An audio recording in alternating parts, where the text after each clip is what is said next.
And I've told teams, and a lot of guys that told me, hey, Connor, my team members are at 50% or whatever, or 30%, we're losing a lot of time. I said, tell me the order of your listing presentation.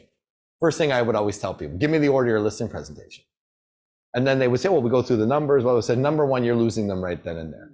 If you got to be real good to talk about the numbers, because they're going to tune you right out. You've got to sell yourself. You've got to take them on a journey, and we're going to talk a little bit about that here.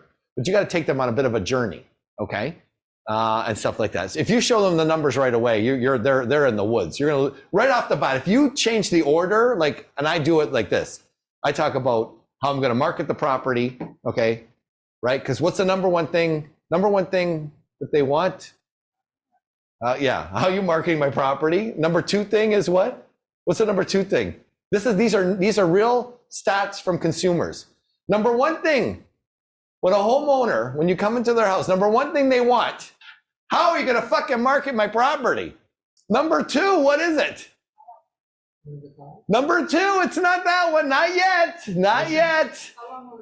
Number two is what? No. Pricing strategy. Do you have a buyer for my house? Because they think we got a bunch of buyers. Like, and how many of you guys, look, how many of you guys go with a spreadsheet? Or how many of you guys even tell them, you know what?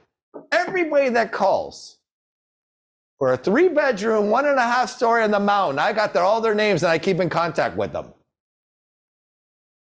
So right off the bat, Mr. and Mrs. Seller, I can go to 18, 21, 32 people right off the bat.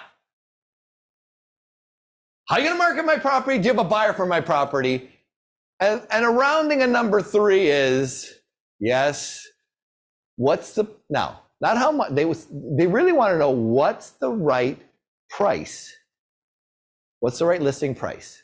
They really wanna know that. Give me the listing price. Like, what do you think what do you think my home will eventually sell for? And the minute you say, well, what do you think? You're dead.